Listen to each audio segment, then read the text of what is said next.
Assalamualaikum warahmatullahi wabarakatuh. Hai anak-anak, bagaimana kabar kalian? Pastikan kalian dalam keadaan sehat dan siap menerima materi pembelajaran hari ini. Tentu harapannya agar pembelajaran hari ini dapat berjalan baik dan efektif. Untuk itu, mari kita simak materi berikut.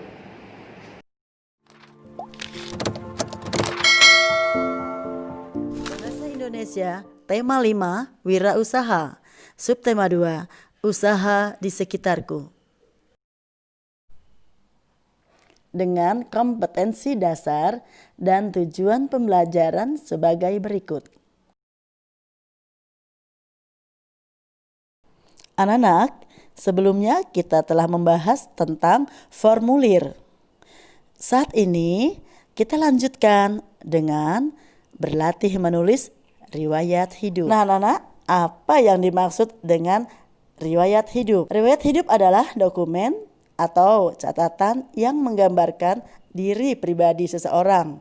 Dokumen ini dirancang agar penggambaran diri menjadi lebih singkat dan jelas. Di dalamnya meliputi nama, tempat tanggal lahir, alamat, riwayat pendidikan, prestasi, pengalaman yang berhubungan dengan tujuan riwayat hidup dibuat, kemudian informasi penunjang, dan lain-lain. Nama lain dari riwayat hidup adalah kurikulum vitae atau CV. Nah, tentunya dalam pembuatan riwayat hidup itu ada tujuan dan fungsinya. Berikut adalah tujuan riwayat hidup. Adalah untuk menjelaskan siapa diri kita dan perjalanan hidup kita kepada orang lain dalam suatu kegiatan yang memerlukan pengenalan diri. Sedangkan fungsinya adalah buat melamar pekerjaan, mendaftar beasiswa, mengikuti kegiatan, mengikuti lomba, dan lain-lain. Ada dua cara dalam menuliskan riwayat hidup. Yang pertama adalah ditulis dengan bentuk singkat seperti formulir. Penulisan seperti ini biasanya disebut daftar riwayat hidup.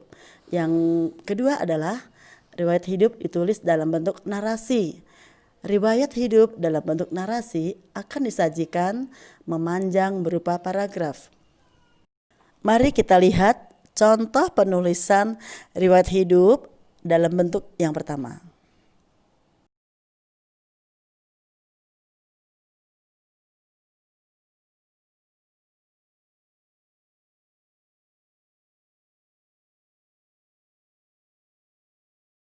Berikutnya, contoh penulisan riwayat hidup dalam bentuk narasi.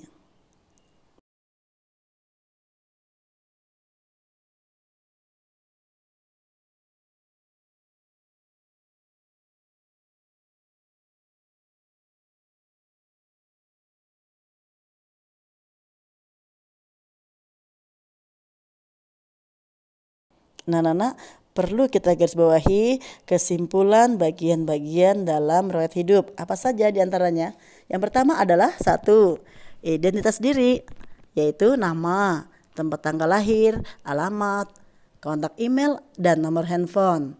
Yang kedua adalah riwayat pendidikan, daftar yang berisi pendidikan baik yang telah ditempuh maupun yang sedang ditempuh.